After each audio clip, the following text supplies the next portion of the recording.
أعوذ بالله من الشيطان الرجيم بسم الله الرحمن الرحيم إن الحمد لله نحمده ونستعينه ونستغفره ونعوذ بالله من شرور أنفسنا ومن سيئات أعمالنا من يهده الله فلا مضل له ومن يضلل فلا هادي له وأشهد أن لا إله إلا الله وحده لا شريك له وأشهد أن محمدا عبده ورسوله وقال الله تعالى بعد أعوذ بالله من الشيطان الرجيم بسم الله الرحمن الرحيم يا أيها الذين آمنوا اتقوا الله حق تقاته ولا تموتن إلا وأنتم مسلمون يا أيها الناس اتقوا ربكم الذي خلقكم من نفس واحدة وخلق منها زوجها وبث منهما رجالا كثيرا ونساء واتقوا الله الذي تساءلون به والأرحام إن الله كان عليكم رقيبا يا أيها الذين آمنوا اتقوا الله وقولوا قولا سديدا يصلح لكم أعمالكم ويغفر لكم ذنوبكم ومن يطع الله ورسوله فقد فاز فوزا عظيما أما بعد فإن خير الحديث كتاب الله وخير الهدي هدي محمد صلى الله عليه وسلم وشر الأمور محدثاتها وكل بدعة ضلالة. Inshallah, I will continue the series of khutbahs about the Kitab al-Janais, which outside the rules and regulations regarding the burials and the funerals. Now, I've been in this community for about 25 years, and we have had a few imams and some very learned people over here. But I do not recall that Kitab al-Janais was ever discussed in the khutbahs, as far as I remember. And I think it is necessary for all of us because we will all face this ultimate reality. Death follows us wherever we go. So the first is, and I will just kind of read this thing, something interesting. لا يجوز للنساء أهل الميت التخصيص اللباس معين للتعزية كالأسود مثلا لما في ذلك من إظهار الحزن والتسخط على قضاء الله وقدره. So the translation, it is not permissible for women. Why women? Why not men as well? It's not permissible for men as well. But basically this is what our scholars say, that it's not permissible for the women of the deceased, wife, daughters, mothers, sisters, that they should not use a specific color of dress, like black dress, because it is showing excessive grief and sort of a feeling of anger towards Allah's decision. We see the black color being used as a form of expression of grief, but color has nothing to do with human emotions. And Islam does not prescribe a particular dress or a particular color of dress at the time of death. Feeling of grief are natural, they come to anybody, everybody, even to the prophets. Now, يَسُنُّ لِلرِّجَالِ تَعْزِيَةُ الرِّجَالِ مِنْ أَهْلِ الْمَيِّتِ وَيَسُنُّ لِلنِّسَاءِ تَعْزِيَةُ النِّسَاءِ أَهْلِ الْمَيِّتِ تَجُوزُ تَعْزِيَةُ الرَّجُلِ لِلنِّسَاءِ وَأَكْسِهِ مَا لَمْ تَكُنْ خِلْوَةً أَوْ تَخْشَى فِتْنَةً. Which means is that people can visit the household of the deceased. Both men can visit, women can visit. Men can express condolences to women, and women can express condolences to men. Nothing preventing anybody, except that there should not be any privacy, intimacy between men and women, and there should not be any fear of fitna. Next is Ziyaratul Qubur lil Nisa. Okay. We know the Prophet ﷺ had said that, and I will read about that hadith. It's a beautiful hadith, and several scholars have mentioned.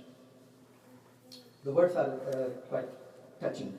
وعن أبي هريرة قال زار النبي صلى الله عليه وسلم قبر أمه فبكى وأبكى من حوله فقال استأذنت ربي أن أستغفر لها فلم يؤذن لي فاستأذنته في أن أزور قبرها فأذن لي فزوروا القبور فإنها تستر الموت رواه الجماعة. Majority of scholars and scholars have mentioned it. That the Prophet ﷺ visited the grave of his mother, and he cried, and his crying made others cry as well. And he said that I asked Allah subhanahu wa ta'ala, my Lord, to allow me to ask for forgiveness from my mother, but it wasn't allowed. And then I asked permission to visit her grave, and it was granted to me. So visit the graves because they remind you of death. There is nothing in this hadith which prevents women from visiting the grave. Now, if there were 99 women sitting here and one man, and if I was addressing, I would say, قُلْتُ لَكُمْ, I will not say, أَقُولُ لَكُنَّ. In Arabic grammar, if 99 women and one man are present, you still use a masculine tense. So the hadith is generic. It's not limited to only men. وعن أبي هريرة قال أن رسول الله صلى الله عليه وسلم لعن زبارات القبور رواه أحمد وابن ماجه والترمذي وصححه. The Prophet ﷺ cursed zabbaratul qubur. And the scholars look at the word. He didn't say zairatul qubur, women who visit the grave. Zabbarat would be like fa'al, women who make a habit of visiting the grave. So making a habit, I think it's not for men as well, that they just visit every day. The ahadith which come against it about not visiting is that أن عائشة أقبلت ذات يوم من المقابر فقلت لها يا أم المؤمنين من أين أقبلتِ؟ قالت من قبر أخي عبد الرحمن. That the narrator, who is Abdullah bin Abi Malika, said that I saw Aisha radiallahu ta'ala anha, she was coming from the graveyard. So I asked her, "Oh mother of believers, where are you coming from?" She said, "I went to visit the grave of my brother, Abdul Rahman." And he said, "Didn't the Prophet ﷺ prohibit it?" He said he prohibited it earlier, but then he allowed it. Okay.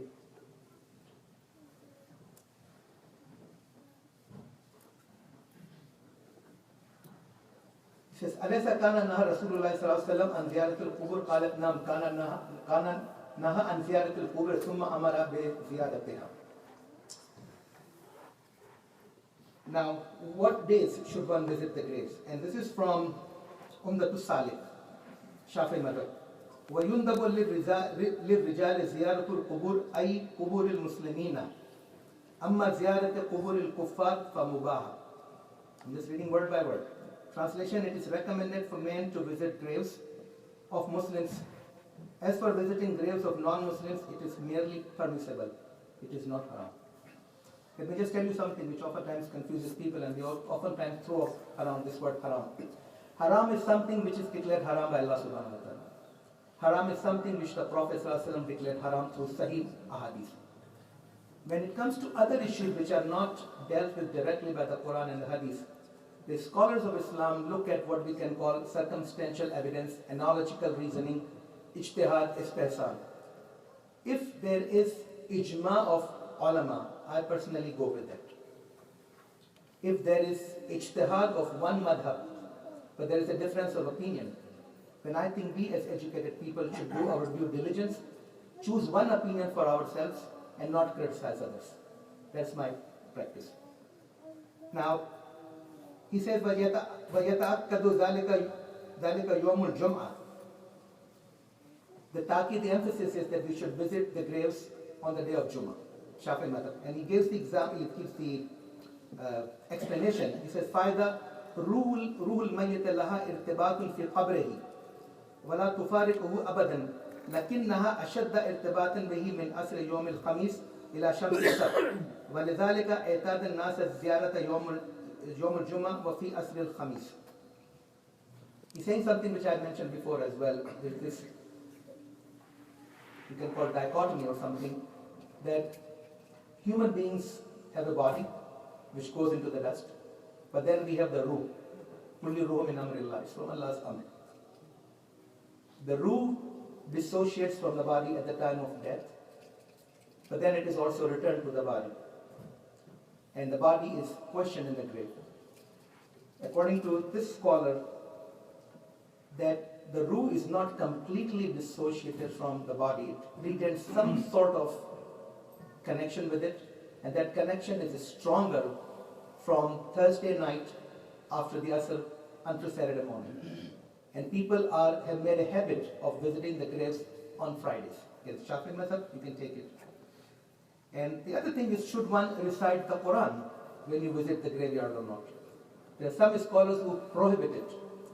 And they said, when Aisha radiallahu ta'ala asked the Prophet ﷺ, "Oh Ya Rasulullah ﷺ, if I visit the graveyard, what shall I say?" So that tells you right away that the Prophet didn't say you cannot visit. So the question was, what shall I say? And the answer was, he says, "Salamu alaikum dara qawmi mu'minina wa inna insha'Allah bikum lahiqun." Everybody knows about it. How can you use this as evidence that you cannot recite the Quran in the qubur? If the question was, "Ya Rasulullah sallallahu alaihi wasallam, shall I recite the Quran in the qubur?" and if he said no, then it is no. The question was totally different. So the Shafi'i opinion is وَسَنَّ أَن يُقْرَأَ بِمَا تَيَسَّرَ مِنَ الْقُرْآنِ وَسَنَّ أَن يَقْرَأُوا بِمَا تَيَسَّرَ مِنَ الْقُرْآنِ وَيَدْعُو لَهُم بِالْمَغْفِرَةِ بعد توجيه للقبلة لأن الدعاء ينفع الميت وهو أقبل قراءة أقرب إلى الإجابة. He used the word sanna. In the translation here it is sunnah. To recite whatever is easy for a person from the Quran. Actually, this is the ayah, from part of the ayah. And he says that then one should make a dua for the maghfirah of the deceased, because the dua is more likely to be acceptable after recitation of the Quran. Okay, so this is one opinion. Again, you can choose whatever you want. The Shafi'i opinion about visiting for the women, he says, وَتُكْرَهُ لِلنِّسَاءِ لِفَقْدِ صَبْرِ الْأُنْثَى وَقَسْرَةِ جَزْعِهَا وَهَذَا فِي قَبْرِ وَهَذَا في غير زيارة قبر صلى الله عليه وسلم وأما هي فمطلوبة لهن ومثل النبي صلى الله عليه وسلم قبور الأنبياء والصالحة والعلماء. That women, it is disliked for them to go because they may not be able to control their emotion and there may be fitna. But this does not apply to visiting the grave of the Prophet sallallahu alaihi wasallam and the Anbiya and the good people and the scholars. Okay, couple of things here. We know that Fatima radiallahu ta'ala used to visit the grave of Hamza every week. It's recorded in our books. Nobody prohibited. Aisha radiallahu ta'ala visited, nobody prohibited. Now, Salaha, what does Salaha means? Righteous. So if a woman is visiting the grave of her husband and somebody says, you cannot, she said, my husband was a good person. No, your husband was not a good person. Who will decide whether the deceased was good or not? You know, you can put certain conditions, but then that condition can create a problem. For a woman, her husband, her father, her son, her brother, they were all good people. For us too. If I visit the grave of my father and somebody says, your father was not a good person, I'm going to fight with him. You know? So again, one can say that in general, it is not haram for a woman to visit the grave. There should be some restrictions, in the sense that women should not go alone to the graveyard, preferably. They should be able to control themselves. They should be visiting the graves of their relatives. Prophet ﷺ, Anbiya, it's okay. I think in Jannatul Baqi, women are not allowed. Who is buried in Jannatul Baqi? Sahaba Ridwanullahi alayhim ajma'in. Are they better than the Salihin and the ulama? Why are women not allowed to visit their graves? Wallahu a'lam. Now I will raise some questions which may sound provocative, but I recommend that you do your own research and think. We are not just born Muslims, we are born with a cultural Islam and we carry for the rest of our life. Most of us don't question our own mother. I was born a Hanafi, but I question Hanafi mother because I want to read it.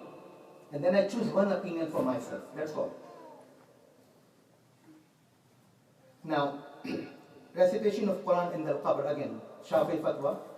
This part is mentioned by Imam An-Nawawi in Riyadus Salihin, and the hadith is mentioned by Imam Muslim, so it's a Sahih hadith. And it says, An Abi Amr, Waqila Abu Abdullah, Waqila Abu Layla Usman bin Affan, sallallahu alayhi wa sallam, radiyallahu ta'ala no. Sorry, this is different hadith. Let me read this hadith. قال كان النبي صلى الله عليه وسلم إذا فرغ من دفن الميت وقف عليه وقال استغفروا لأخيكم وسلوا له تسبيح فإنه الآن يسأل رواه أبو داود.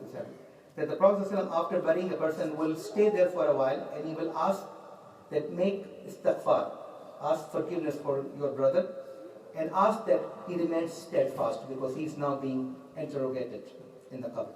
The other hadith that I mentioned is what Amr bin As radiyallahu ta'ala anhu qala إذا دفنتموني فأقيموا حول قبري قدر ما تنهر الجزور ويقسم لحمها حتى أستانس بكم وعلم ماذا أراجع به رسول ربي رواه مسلم وقد سبق بطوله. That when you bury me, throw the earth gently over me and stand over my grave for the space of time within which a camel is slaughtered and its meat is distributed, so that I may enjoy your company and in your presence ascertain what answer can I give to the messenger of my Rabb. And Qala Shafi Rahmahullah, this is the footnote from Imam An-Nawawi, which means it was his madhab too, it was his fatwa. He said, وَيُسْتَحَبُّ أن يقرأ عنده شيء من القرآن وإن ختموا القرآن عنده كان حسنا. Imam Shafi considers it recommended that some part of the Quran be recited. And if the whole Quran is recited, it will be better. Now let me ask you this question. How many of you can recite the entire Quran standing at the graveyard? No. Can 30 people divide the Quran? Read one juz at a time and complete the Quran? What's wrong with that? There is a scholar of our Ummah, Imam Shafi, who recommended that. You can take it or you can leave it. But there is a fatwa from Imam Shafi. أقول قولي هذا واستغفر الله لي ولكم ولذكر الله أكبر. إن الله وملائكته يصلون على النبي يا الذين آمنوا صلوا عليه وسلموا تسليما اللهم صل على محمد وعلى آل محمد كما صليت على إبراهيم وعلى آل إبراهيم إنك حميد مجيد اللهم بارك على محمد وعلى آل محمد كما باركت على إبراهيم وعلى آل إبراهيم إنك حميد مجيد.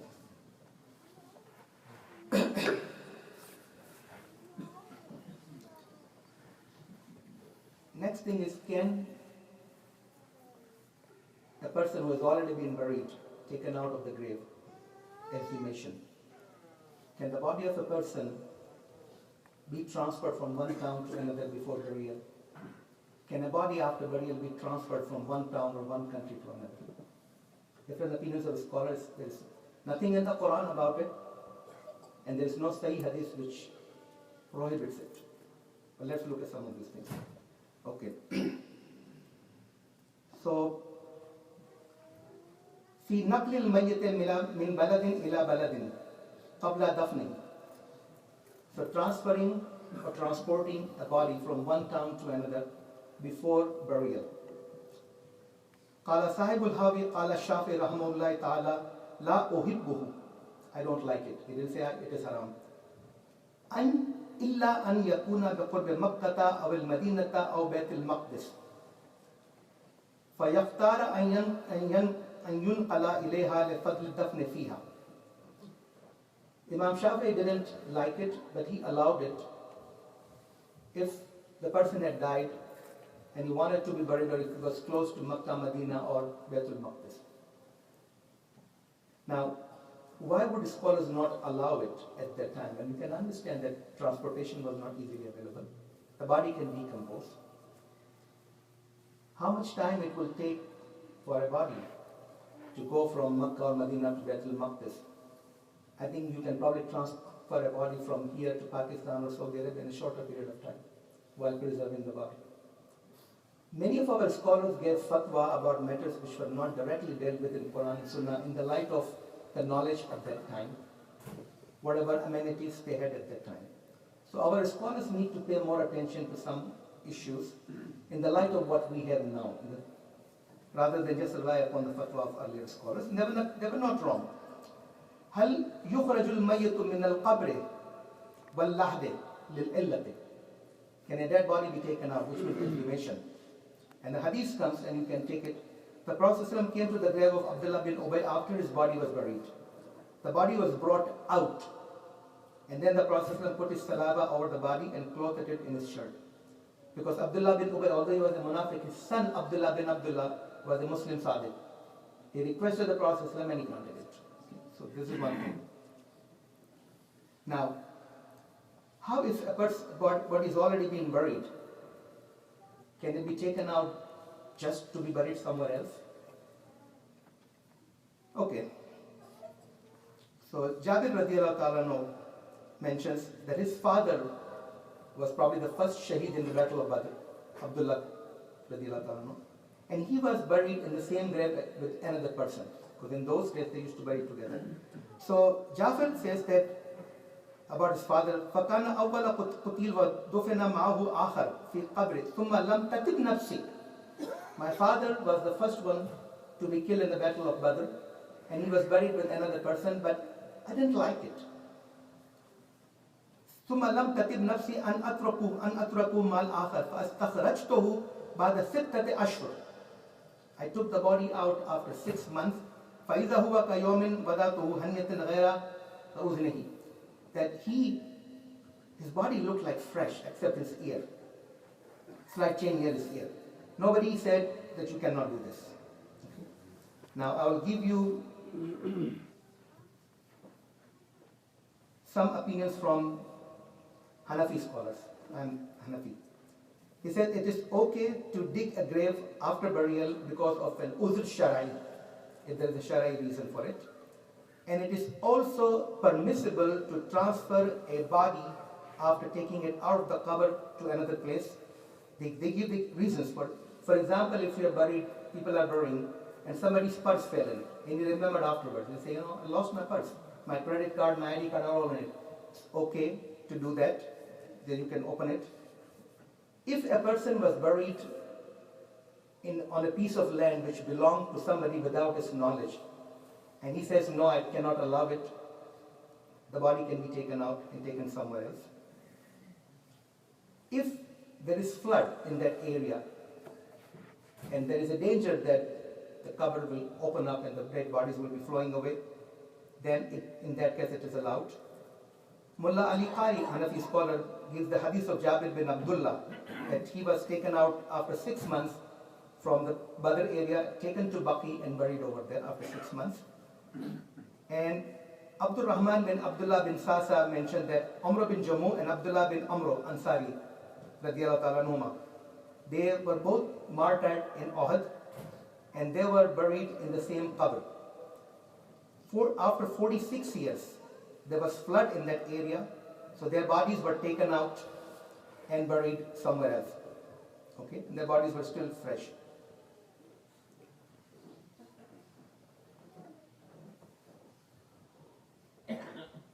So there are issues in Quran, in our religion, which face us, and it is important that we read about those issues. If something is haram, it is haram, we cannot change it. If there is a difference of opinion among the scholars, we can choose one opinion for ourselves. But we should be very careful that we are comfortable and that we don't criticize people who have a different opinion than us. In these issues, people get very emotional. People are hurting from inside. And if somebody goes and tells them this is wrong, this is haram, this is this, it hurts them even more. So we should be very careful.